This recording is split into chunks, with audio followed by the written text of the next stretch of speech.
नमस्कार. सत्कम यूट्यूब चॅनलमध्ये आपल्या सर्वांचं स्वागत आहे. तर आपल्याला सगळ्यांना परफेक्ट बोलणं, परफेक्ट दिसणं, परफेक्ट जगणं, परफेक्ट कलाकृती पाहिजे असतात. सगळं काही परफेक्ट पाहिजे असतं, परंतु अपूर्णतेत सुद्धा खूप सौंदर्य असतं असं सांगणारी एक जपानची कन्सेप्ट आहे. त्याच्याबद्दल आपण बोलणार आहोत. वाबी साबी. वाबी साबी नावाची जी कन्सेप्ट आहे त्याच्यामध्ये जपानीज लोक म्हणता आहेत की there is a beauty in imperfection. म्हणजे अपूर्णता जी आहे त्याच्यात सुद्धा सौंदर्य आहे की नाही वेगळं. तर त्याच्याबद्दल आज आपण वाबी साबी बद्दल बोलणार आहोत. निसर्गाशी जोडून घेणं. आणि साबी म्हणजे जे जुनं झालेलं आहे किंवा जे नश्वर आहे, आता संपणार आहे, तर त्यातलं सौंदर्य, असा तो वाबी आणि साबी शब्द आहे. तर ह्या वाबी साबी कन्सेप्ट बद्दल आपण आज बोलणार आहोत. जपानची ही खूप पुरातन काळातली पद्धती म्हणा किंवा जीवन पद्धती सांगण्यासाठीची फिलॉसॉफी आहे वाबी साबी. ह्या वाबी साबीमध्ये जे काही जुनं पुराण आहे त्याला नवीन रूप देणं किंवा आपल्याकडून काही चुका झालेल्या आहेत तर त्या दुरुस्त करणं आणि त्या न लपवता सांगणं. म्हणजे तर त्यांच्याकडे एक गोष्ट आहे की एक कलाकार होता, त्याच्याकडे एक सुबक असा कप होता आणि तो कप जमिनीवर पडला आणि फुटला. तर तो इतका सुंदर, त्याला कोणीतरी तो गिफ्ट दिलेला होता आणि त्याच्या सगळ्या भावना त्याच्यामध्ये होत्या. त्याच्यामुळे त्याने काय केलं की ते सगळे कपाचे तुकडे एकत्र केले. सगळे लोक म्हणायला लागले आता तो फेकून देतो, काही कामाचा नाहीये. परंतु त्याने ते सगळे तुकडे एकत्र केले आणि म्हणजे सोन्याने त्या बाकीच्या तुकड्यांना जोडलं. त्याच्यामुळे काय झालं की तो कप अधिक सुंदर दिसायला लागला आणि तो कप त्याने बाजारात विकायला ठेवला आणि त्याला त्याचे खूप चांगले पैसे मिळाले. मग त्याच्यावरून त्यांनी सांगितलं की कितीही जखमा असल्या आणि त्याला जर तुम्ही थोडासा सोन्याचा मुलामा दिला तर त्या सुद्धा बाजारात खूप चांगल्या प्रकारे आपल्याला प्रेझेंट करता येतात. तर म्हणून ह्या जखमा ज्या आहेत तर त्या आपण लपवायच्या नाहीयेत. म्हणजे आपलं तुटले पण आहे तर ते सुद्धा दाखवायला आपल्याला लाज वाटता कामा नये, अशी त्यांची फिलॉसॉफी सांगते. तर ह्या वाबी साबीमध्ये अशा तुटक्या वस्तू ज्या आहेत त्या अशा एकत्र केल्या जातात. त्यांना अतिशय प्रेमाने आणि मान देऊन त्या सजवल्या जातात.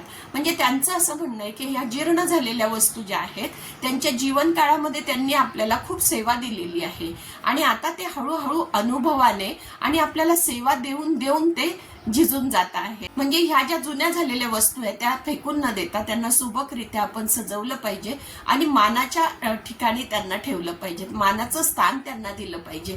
आणि म्हणून ते म्हणतात की there is a beauty in perfection. तर हे वाबी साबीचे वेगवेगळे क्रिएटिव्ह प्रकार आहेत की समजा छोटे छोटे फाटलेले तुकडे असतील किंवा आपले जुने पुराणे कपडे असतील की जे तुम्हाला लहानपणापासून वापरले गेले असतील किंवा काही तुमच्या भावना असतील, त्याच्यामध्ये काही स्टोरी असेल तुमची त्याच्या मागे, तर त्याचे छोटे छोटे तुकडे तुम्ही कापायचे आणि त्याचा एक कोलाज करायचा, एकत्र त्याला शिवायचे आणि ते भिंतीवर लावायचे. म्हणजे काय होतं की आपल्या आठवणी सुद्धा तिथे राहतात आणि ते एक सुरेख पोर्ट्रेट तयार होतं. त्याला वाबी साबी म्हणतात. आता याच्यामध्ये काही वेळेला कपड्यांऐवजी मोठे वाज असतात, म्हणजे फ्लावर पॉट्स असतात, ते फुटलेले असतात, तर त्याला वेगळी रंगसंगती दिली जाते किंवा त्याचं जे फुटले पण आहे ते तसंच्या तसंच ठेवलं जातं. म्हणजे त्याच्यामध्ये फारसा बदल केला जात नाही, पण त्याच्यावर वेगवेगळ्या कलाकृती केल्या जातात. किंवा त्याच्यामध्ये त्यांची अजून एक कॉन्सेप्ट आहे इकेबाना म्हणून, ते आपण पुढच्या व्हिडिओमध्ये बघू. तुम्हाला हा व्हिडिओ आवडला तर तुम्ही नक्की सांगा आणि लिहा की अशा प्रकारचा व्हिडिओ एक नवीन कन्सेप्ट म्हणून आम्हाला ऐकायला आवडेल की जे आपण अंमलात आणू शकतो. कारण काय बघा, आपण आता बघतोय की इतके प्रॉडक्ट तयार होत आहेत, इतक्या गोष्टी तयार होत आहेत, तर त्याच्यामध्ये आपल्या महिलांनी किंवा कारागिरांनी बनवलेल्या वस्तू मागे पडत चाललेल्या आहेत. आणि त्याच्यामुळे ही जी वाबी साबी कन्सेप्ट आहे ती जर आपल्याकडे वापरली तर बघा किती गोष्टी होऊ शकतात. जर एखाद्या मशीन मधून तुम्ही खूप साऱ्या वस्तू काढता आहेत आणि त्याच्यामुळे त्या सारख्याच निघणार आहेत ना, कारण ते मशीन आहे. परंतु हाताने बनवलेल्या वस्तू ही प्रत्येक वस्तू वेगळी असणार आहे.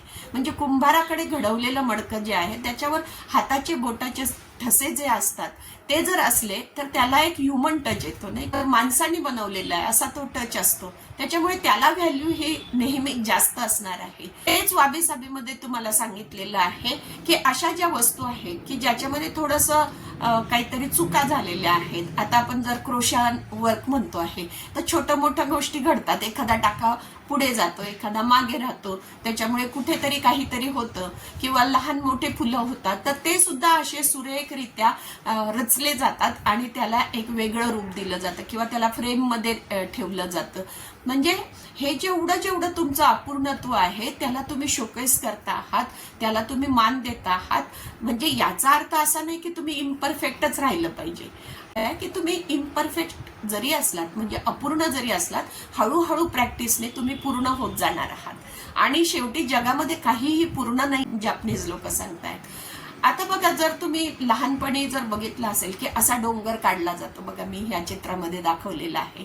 तर आता हा जो डोंगर आहे हा एकदम परफेक्ट आहे, तर तो कसा दिसतो बघा, बालिश वाटतो ना आपल्याला. तर त्याच्यामुळे जर तुम्ही डोंगर अशा रीतीने काढला, आता जे चित्र दाखवलंय, तर ते एकदम छान दिसायला लागतं, ते रिअल वाटायला लागतं. आणि म्हणून निसर्गामध्ये बघा काहीही एकदम परफेक्ट नाहीये बघा. परफेक्ट इन द सेन्स अशी स्ट्रेट लाईन किंवा अशा गोष्टी नाहीयेत. तुम्ही झाडाची फुलं जरी पाहिली तर प्रत्येक फुलाची पाकळी तुम्हाला वेगळी दिसेल, काहीतरी आकार वेगळा दिसेल, त्याची रंगसंगती वेगळी दिसेल, प्रत्येक पानाचा आकार वेगळा दिसेल, काडीचा आकार वेगळा दिसेल. कधी तो सरळ दिसणार नाही, त्याला थोडासा वाक असलेला दिसेल, त्याला वेगवेगळ्या ब्रँचेस आलेल्या दिसतील. तर हे जे सौंदर्य पाहण्याची दृष्टी जी आहे ती ते सांगतायत की ती तुम्ही एनहान्स करा, ती वाढवा.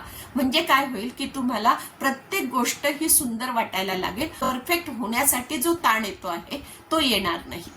म्हणजे बघा ना, काहीच परफेक्ट नाहीये ना. तुमचा स्वभाव, तुमचा चेहरा, तुमचं दिसणं, तुमचं असणं, तुमचा सगळा जीवन प्रवास, तुमचं काम, काहीही परफेक्ट नाहीये. तरी सुद्धा आपण आतापर्यंत जगत आलेलो आहे ना, त्याचा आनंद जर घेत आलेला असाल तर तुम्हाला जीवन जगण्याची मजा येते ना. त्यांच्याकडे आता ती पण कन्सेप्ट येते आहे की जर तुमचे केस पांढरे झालेले असतील किंवा तुम्हाला झुरिया म्हणतो आपण, म्हणजे सुरकुत्या आलेल्या असतील तुमच्या चेहऱ्यावर, तरी सुद्धा त्या तुम्ही लपवल्या नाही पाहिजे, त्या उघडपणे दाखवल्या पाहिजे. कारण तो तुमचा अनुभव आहे आणि तो अनुभव जो आहे तो मिटवता कामा नये आणि ती अभिमानाने दाखवण्याची गोष्ट आहे असं ते म्हणतात.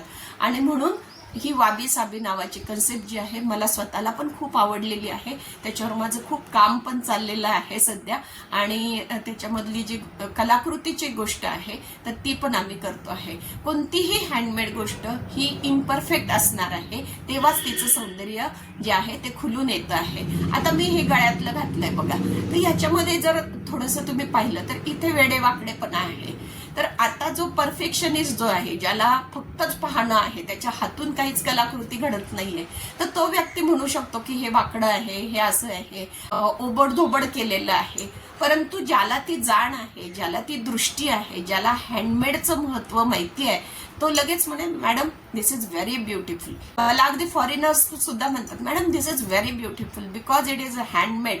कारण ती कमी जास्त होणं आहे ना, ते हँडमेडचं लक्षण आहे ना, हे मशीनने बनवलेलं नाहीये. ह्याच्यामध्ये काही भावना आहे. ज्या मुलीने मला हे दिलं असेल तिने काहीतरी विचार केला असेल माझ्याबद्दल आणि म्हणून मला ते दिलं आहे. आणि माझ्या सौंदर्यात असा कितीसा फरक पडणार आहे हो, हा जर विचार केला आणि त्या मुलीच्या इमोशनचा मी मान ठेवते आहे आणि म्हणून मी हे घालते आहे. इतके छान विचार जर आपल्या डोक्यात येत असेल तर आपला ताण आपोआपच कमी होतो आणि आपण कम्पेअर करत नाही. म्हणजे जगाचं हिचं छान आहे, माझं वाईट आहे असं कम्पेअर करत नाही. मग तो ताण हळूहळू कमी होत जातो आणि आपण एकदम छान रित्या जगायला लागतो आणि तो ग्लो मात्र आपल्या चेहऱ्यावर येत असतं. तर हे जीवनात कसं अप्लाय करायचं आहे आपल्याला, तर स्वतःला जसे आहोत आपण तसे स्वीकारा. छोट्या छोट्या गोष्टींमध्ये आनंद शोधा आणि ज्या जुन्या वस्तू आहेत त्यांना रिस्पेक्ट करा. जुने माणसं असू देत किंवा वस्तू असू देत, ते त्यांचा मान ठेवायला पाहिजे आणि आपण आपल्या आयुष्यात सुद्धा खूप आनंदी राहू शकतो.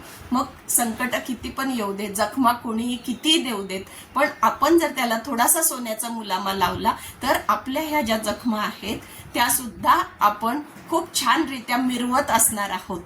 तर वेगवेगळ्या स्वभावाची माणसं आपल्याला भेटणारच आहेत. आपल्याशी तो स्वभाव जुळत नाही त्यावेळेला फक्त आपण म्हणायचं वाबी साबी, की लगेचच आपल्याला लक्षात येतं की नाही, नोबडी इज परफेक्ट आणि आपण तो तसा आहे, मी अशी आहे, म्हणून आपण आपल्याला ऍक्सेप्ट करायचं आहे. बरीचशी शांतता आपण तयार करू शकतो आजूबाजू आपल्या. तर आपल्याला हा व्हिडिओ कसा वाटला ते नक्की सांगा, कॉमेंट करा आणि आपल्या चॅनलला सबस्क्राईब करा. आणि ही वाबी साबी कन्सेप्ट कशी वाटली आणि असे व्हिडिओ तुम्हाला पाहायला आवडतील का हे मात्र कॉमेंटमध्ये नक्की सांगा. धन्यवाद.